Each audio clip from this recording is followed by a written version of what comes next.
Hello everyone, GS cruise में आप सभी का स्वागत है। आज के इस वीडियो में हमारा टॉपिक है राष्ट्रीय आय की अवधारणाएं, कॉन्सेप्ट्स ऑफ नेशनल इनकम।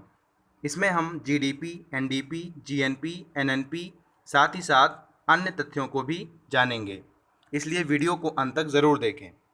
दोस्तों, आपकी टॉपिक से रिलेटेड जो भी क्वेरीज़ हैं आप उसे कमेंट बॉक्स में हमें ज़रूर बताएं। हम उसे सॉर्ट आउट करने का पूरा प्रयास करेंगे। चलिए वीडियो स्टार्ट करते हैं। दोस्तों, राष्ट्रीय आय को जानने के लिए कई प्रकार की अवधारणाएं, कॉन्सेप्ट्स हैं। आइए हम उन्हें क्रम से समझते हैं। पहला है जीडीपी, ग्रॉस डोमेस्टिक प्रोडक्ट, सकल घरेलू उत्पाद। सकल का अर्थ होता है संपूर्ण या पूरा, घरेलू का अर्थ होता है घर। इसे आप घर से समझ सकते हैं, देश और उत्पाद। दोस्तों, जब भी हम किसी देश की जीडीपी काउंट करते हैं या उसकी कैलकुलेशन करते हैं तो हम उसमें देश की भौगोलिक सीमा के अंतर्गत होने वाली सभी वस्तुओं और सेवाओं के कुल मौद्रिक मूल्य को शामिल करते हैं।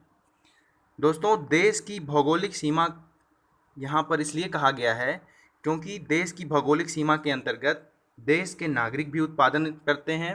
इसके साथ ही साथ विदेशी व्यक्ति या विदेशी कंपनियां भी वस्तुओं और सेवाओं का उत्पादन करती हैं।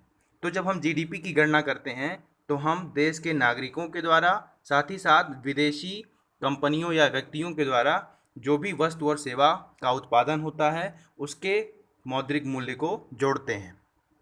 इस प्रकार से जीडीपी की क्या परिभाषा निकल कर आती है?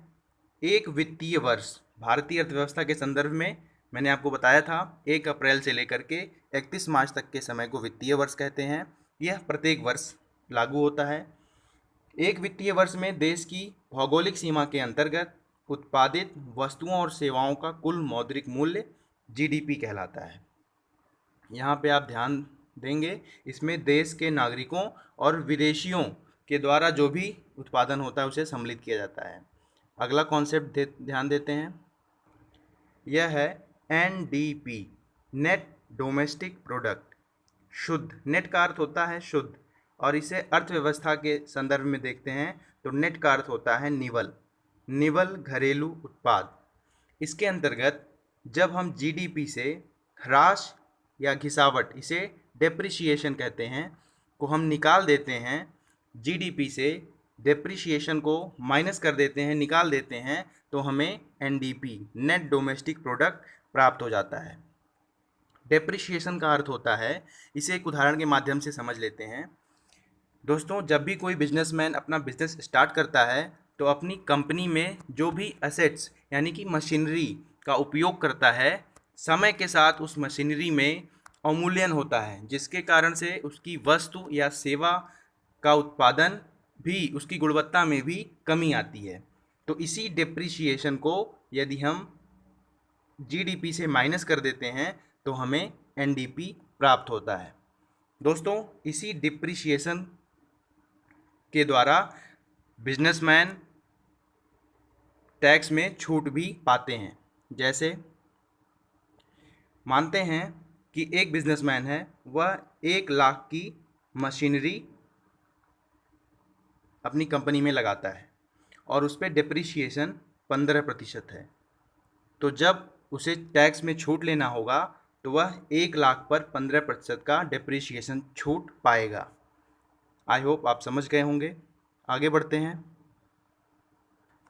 अगला हमारा कॉन्सेप्ट है जीएनपी, ग्रॉस नेशनल प्रोडक्ट।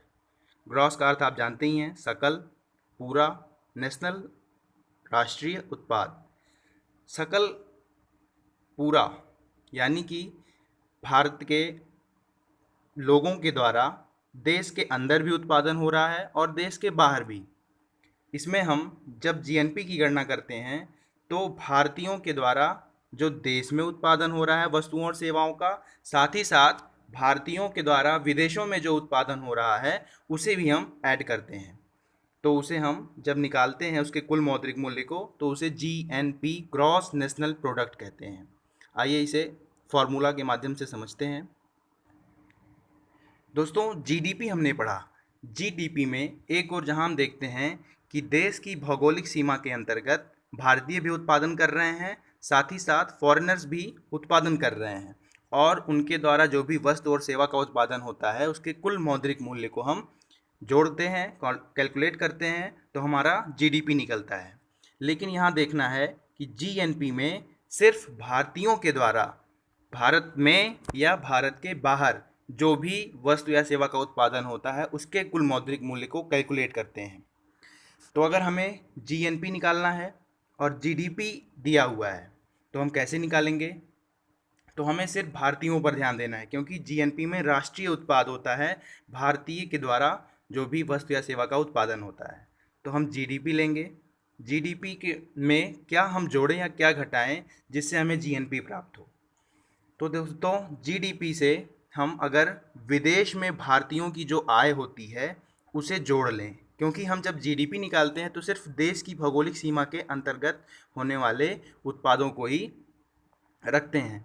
तो इसमें हम अगर विदेश में भारतीयों की जो आय होती है उसे ऐड कर लें, साथ ही साथ भारत में जो विदेशी कंपनी या विदेशी व्यक्ति उत्पादन करते हैं उनकी आय को घटा दें, तो हमें अपना जीएनपी मिल जाएगा। तो हम देखते हैं जीएनपी का फार्मूला।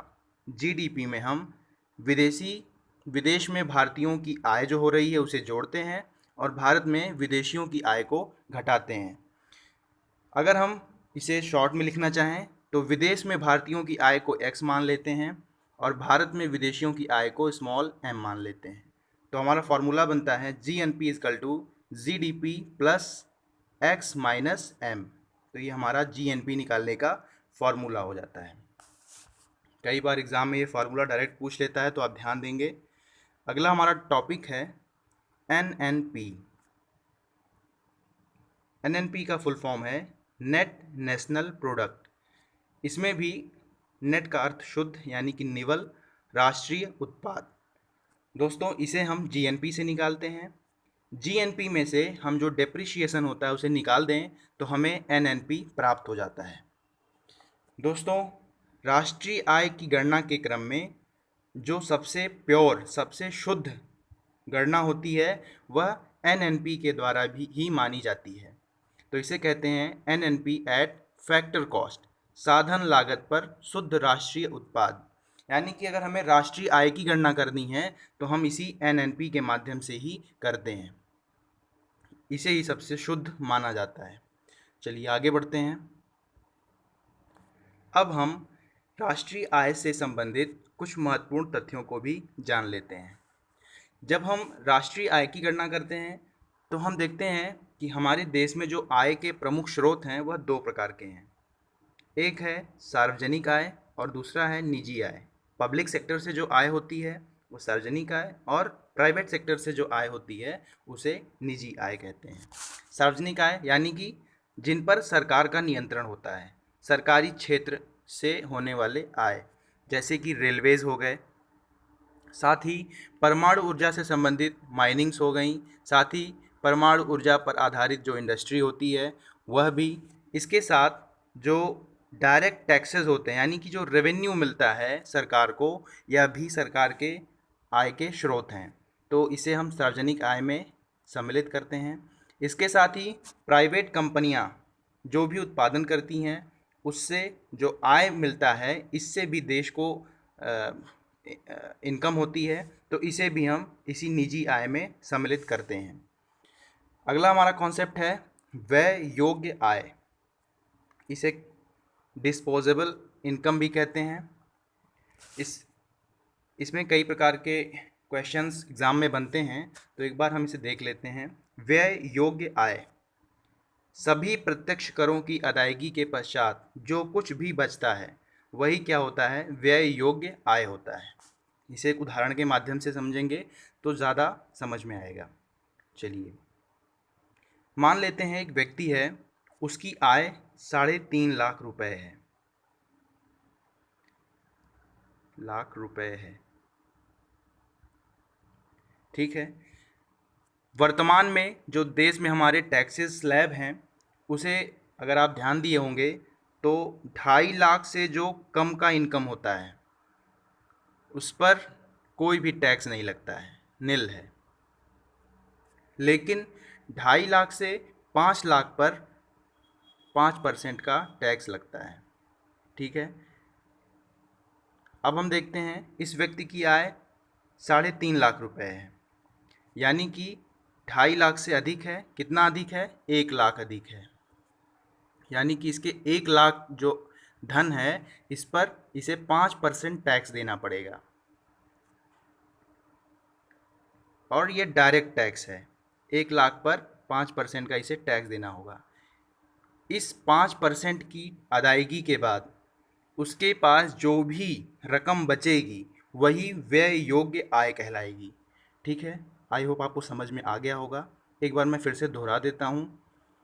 मान लेते हैं एक व्यक्ति की इनकम पर ईयर, दोस्तों हम पर ईयर ही निकालेंगे क्योंकि हमारे यहाँ वित्तीय वर्ष का कॉन्सेप्ट है, मंथली नहीं निकालते। एक व्यक्ति की इनकम 3.5 लाख रुपए है। हमारे यहाँ 2.5 लाख से 5 लाख के बीच में 5% का डायरेक्ट टैक्स लगता है। तो इस व्यक्ति का जब हम टैक्स निकालेंगे कि इसके इनकम पर कितना टैक्स लगेगा, तो 2.5 लाख से ऊपर 1 लाख ही बनता है, और 1 लाख पर 5% का ये टैक्स अदा करेगा। इसके बाद जो इसके पास रकम बचेगी वही व्यय योग्य आय कहलाती है। देखिए यहाँ पर इसका फॉर्मूला है DI, यानी कि डिस्पोजेबल इनकम। क्या कैसे निकालते हैं? ईयरली जितना इनकम है उससे डायरेक्ट टैक्सेस को निकाल दें तो हमारा व्यय योग्य आय निकल जाता है। इसके साथ ही दोस्तों एक क्वेश्चन बहुत ज़्यादा इम्पॉर्टेंट बन जाता है जो एग्ज़ाम में कई बार देखने को मिलता है। यह है हिंदू वृद्धि दर, हिंदू रेट ऑफ ग्रोथ। क्या है यह? यह एक प्रकार का कमेंट है, टिप्पणी है। किसके द्वारा? एक भारतीय अर्थशास्त्री हैं राज कृष्णा, इनके द्वारा एक कमेंट किया गया था हिंदू वृद्धि दर। इसी से क्वेश्चन कई बार बनता है। क्या होता है यह समझ लेते हैं दोस्तों। इन अर्थशास्त्री ने 1950 से 80 के दशक में भारतीय अर्थव्यवस्था का अध्ययन किया और पाया कि उस समय भारतीय अर्थव्यवस्था की जो वृद्धि दर थी वह बहुत ज़्यादा न्यून थी, लगभग 3.5% थी।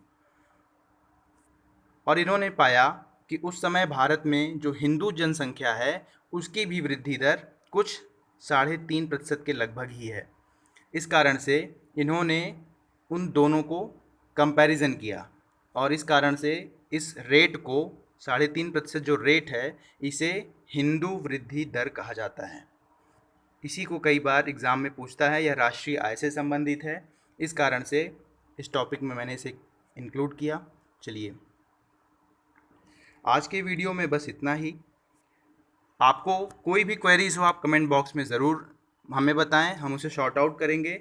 साथ ही साथ दोस्तों वीडियो अगर अच्छी लगी हो तो इसे लाइक भी करें और अपने दोस्तों को शेयर भी करें, जिससे इस वीडियो का लाभ उन तक भी पहुंच सके। आई होप आपको चीज़ें समझ में आ रही होंगी। Thanks for watching.